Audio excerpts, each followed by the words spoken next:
नैना ने शादी के बाद गांव में अपने ससुराल में कदम रखा तो वो हैरान रह गई।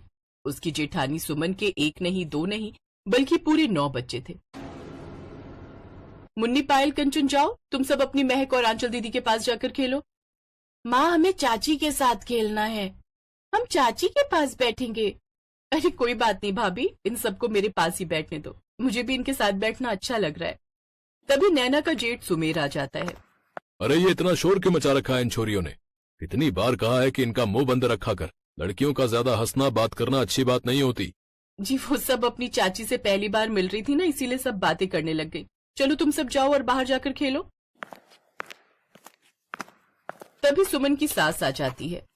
बहू, तूने दवाई खाई थी आज की या भूल गई? माँ जी, वो दवाई खाकर मुझे बहुत उल्टियां होती है, वो दवाई अब नहीं खाई जाती। दवाई तो तुझे खानी पड़ेगी सुमन, अगर बेटा चाहिए। सुमेर का मन है कि एक बेटा हो, इसलिए इस बार कोशिश करके देख लियो। इस बार दिन चढ़े गर्भवती हुई तो इस दवाई से बेटा ही होगा। ला मैं खिलाती हूँ, ऐसे तो तू खाएगी नहीं। नैना सब कुछ देखकर बहुत घबरा रही थी। ये हुई ना बात। अब देखना, इस बार थोड़े से दिन ऊपर होने दे, अपने आप बदलाव पता चल जाएगा।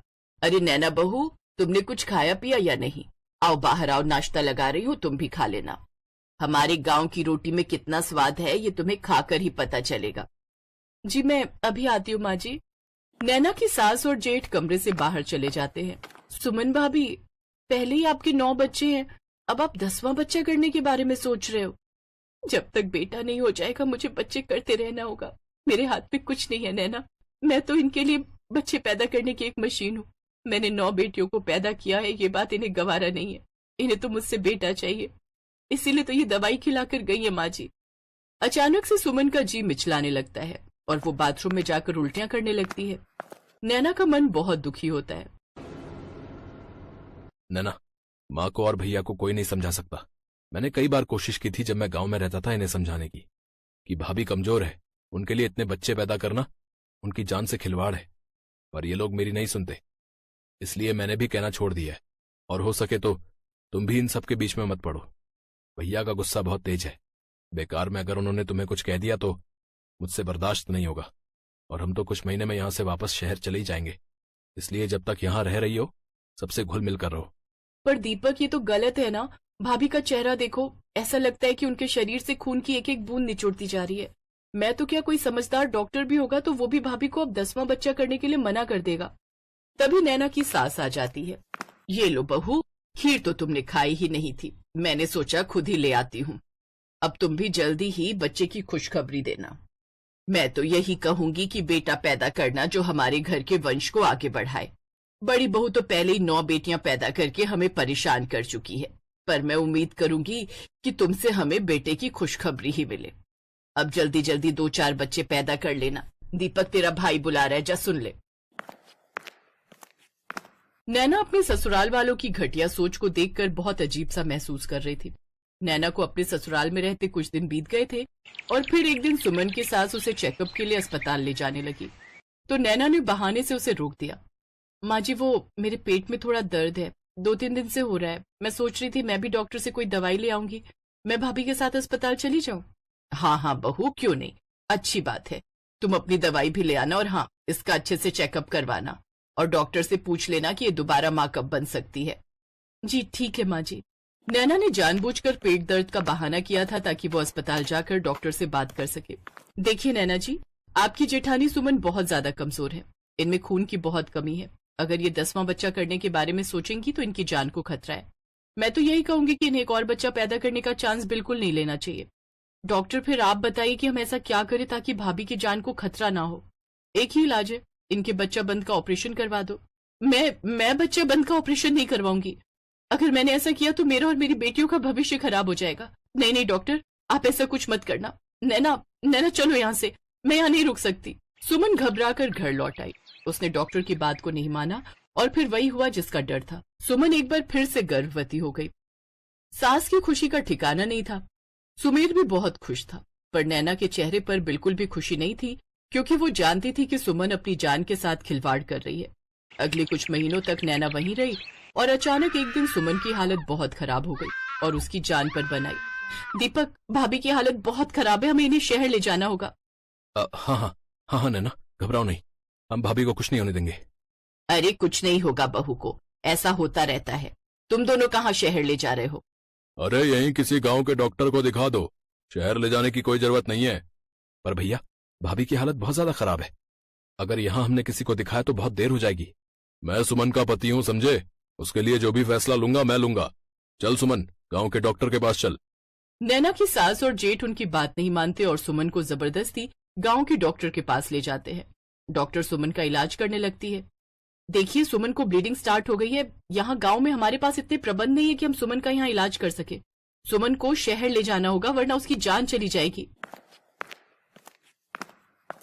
मैंने आपको कहा था कि हमें भाभी को शहर ले जाने दो, पर आपने हमारी एक बात नहीं मानी।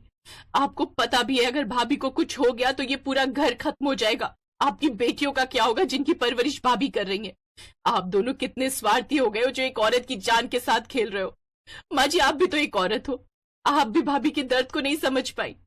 आप सबको पता है मैं भाभी का बच्चा बंद का ऑपरेशन करवाने के लिए आई थी, पर भाभी ने साफ मना कर दिया आप दोनों के डर से, ताकि अगर उन्होंने बच्चा बंद का ऑपरेशन करवाया तो आप दोनों उन्हें छोड़ोगे नहीं, क्योंकि आप दोनों को तो बेटा चाहिए, भले ही उनकी जान चली जाए। चलो नैना, भाभी को शहर लेकर चलते हैं। अगर भाभी को कुछ हो गया ना भैया, तो ना मैं आपको माफ करूंगा और ना ही माँ को। मैं भी यहां से चला जाऊंगा अपनी भतीजियों को लेकर। उस दिन दीपक और नैना की बातें सुनकर नैना की सास और जेठ अपने ऊपर बहुत शर्मिंदा होने लगे। सब लोग सुमन को शहर के अस्पताल लेकर जाते हैं।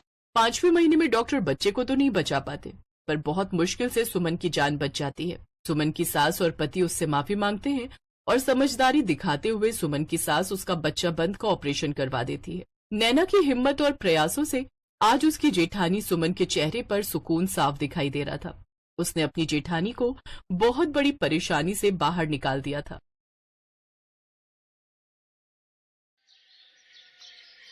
अनुराधा के पति का अचानक एक बीमारी से देहांत हो गया। 5 बेटियों की जिम्मेदारी अनुराधा पर आ गई। देख अनुराधा, अब हम तेरा और तेरी बेटियों का बोझ अब और नहीं उठा सकते। इन्हें ले और यहाँ से निकल जा। पर भाभी, मैं इन 5 को लेकर कहाँ जाऊंगी? मेरा कोई ठिकाना नहीं। माँ बापू भी गांव में चल बसे। इस घर से मेरी यादें जुड़ी हुई हैं। मैं इस घर में बहू बनकर आई थी। विनोद के जाने के बाद आप इतना क्यों बदल गई? बदलना पड़ा। हमारा दिमाग खराब नहीं है जो अपने पैरों पर खुद ही कुल्हाड़ी मार ले। अरे आने वाले समय में तेरी ये 5 बेटियां बड़ी होंगी तो तू तो इनकी शादी की जिम्मेदारी हमारे मत्थे मढ़ देगी। चल निकल यहाँ से। रहम करो भाभी, इतनी रात में मैं अपनी बच्चियों को लेकर कहाँ जाऊंगी? ये ऐसे नहीं मानेगी, तू आगे से हट, इसे मैं धक्का देता हूँ। अनुराधा के जेठ जेठानी बड़ी क्रूरता से उसे उसकी बेटियों के साथ सड़क पर धक्का दे देते हैं। अब मैं इतनी रात में इन 5 को लेकर कहाँ जाऊं? मेरी मदद करो प्रभु। अनुराधा अपनी 5 बेटियों का हाथ थामे रात के अंधेरे में सड़क पर चल रही थी। मम्मी, बहुत डर लग रहा है। अंधेरे में कुछ भी दिखाई नहीं दे रहा। चिंता मत करो, मैं तुम्हारे साथ हूँ ना, डरो नहीं। मम्मी, अब हम कहाँ जाएंगे? ताऊ जी ताई जी ने तो घर से निकाल दिया। मम्मी, बहुत प्यास लगी है, पानी पीना है। पूजा, तू इन 4 का ध्यान रख, हाथ पकड़ के रखना। मैं सामने नल से पानी भरकर लाती हूँ। अनुराधा अपनी बेटियों को सड़क के किनारे बिठाकर पानी लेने चली जाती है। तभी एक गुंडा अनुराधा के पास आता है और उसका हाथ पकड़ लेता है। क्या बात है, प्यास लगी है क्या? कहो तो हम बुझा दें। मेरा हाथ छोड़ो, मुझे छोड़ दो। ओए, जब वो कह रही है तो छोड़ क्यों नहीं देता? अबे, तू इसका कौन है, हैं? जो बीच में टांग अड़ाने आ गया? मैं कोई भी हूँ, तुझे इससे क्या? लगता है तू ऐसे नहीं मानेगा। वो आदमी गुंडे को मार पीट कर वहाँ से भगा देता है। शुक्रिया भैया, आज आपने मेरी मदद की। इसमें शुक्रिया की कोई बात नहीं, ये तो मेरा फर्ज था बहन। अनुराधा अपनी बेटियों को लेकर जाने लगती है। तभी, बहन, इतनी रात में तुम अकेली कहाँ जाओगी? यहीं पास में ही मेरी मौसी का घर है, रात वहाँ रुक जाना। बच्चियों के साथ अकेले रात में रहना खतरे से खाली नहीं। मम्मी, हम सबको भूख लगी है। चलो आओ, मौसी के घर चलते हैं, वहाँ सब पेट भर कर खाना। शुक्रिया भैया। वो आदमी अनुराधा और उसकी बेटियों को अपनी मौसी के घर ले जाता है। अरे आओ आओ बेटी, कितनी प्यारी और मासूम बच्चियां हैं। तुम्हारी कहानी सुनकर सचमुच मेरा भी दिल भर आया।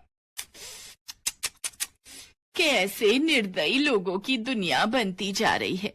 बेटी, तुम चिंता मत करो, तुम आराम से यहाँ जितने दिन चाहे रह सकती हो। मौसी जरा इधर आना। मैं कह रहा था बच्चियों को भूख। मौसी और वो आदमी बातें करने लगते हैं। कुछ देर बाद, माँ पानी पीना है, तुम यहीं पलंग पर बैठो, मैं लेकर आती हूँ।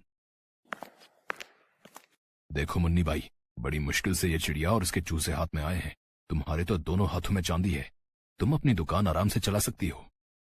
बात तो तू ठीक कह रहा है, पर इसे शक तो नहीं हुआ ना कि ये कोठे पर लाई गई है और तू इसे और इसकी बेटियों को बेचने के लिए यहाँ लाए है?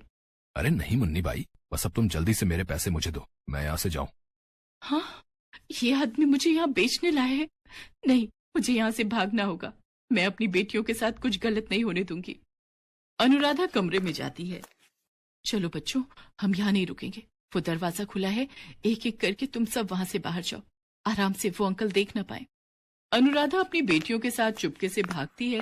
तभी उस व्यक्ति की नजर उन पर पड़ जाती है और वो उन्हें पकड़ने के लिए दौड़ता है। मुन्नी भाई, हमें इन्हें पकड़ना होगा। हे ईश्वर, मेरी मदद करो प्रभु, भागो मेरी बच्चियों, और तेज, हमें इनके हाथ नहीं आना। तभी अनुराधा देखती है सामने हनुमान मंदिर है और वहाँ घंटियों की आवाज आ रही है।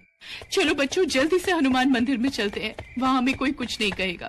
अब हम लोग इन्हें नहीं पकड़ सकते, ये हनुमान मंदिर में चली गई है। किसी ने हमें वहाँ देख लिया तो पुजारी और सब लोग हमें पुलिस को पकड़वा देंगे।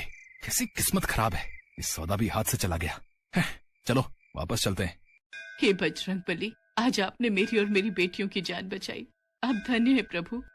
बजरंग बली तो शरण में आए हर भक्त की मदद करते हैं, यहाँ तुम्हें डरने की कोई जरूरत नहीं है। पर बेटी, तुम इतनी घबराई हुई क्यों हो?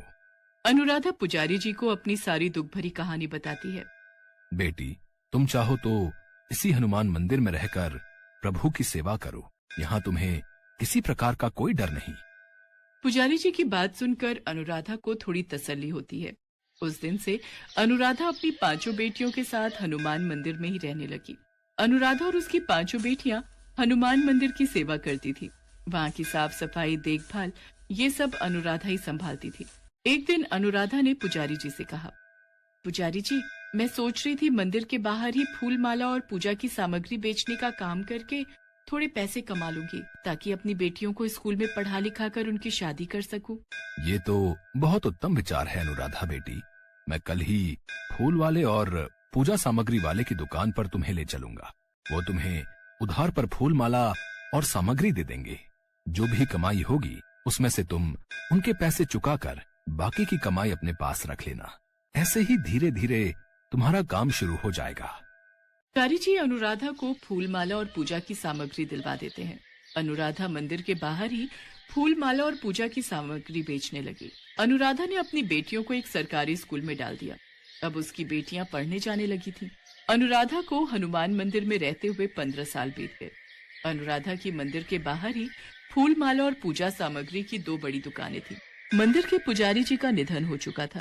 अपने जाने से पहले पुजारी जी मंदिर का सारा कार्यभार अनुराधा को सौंप गए थे।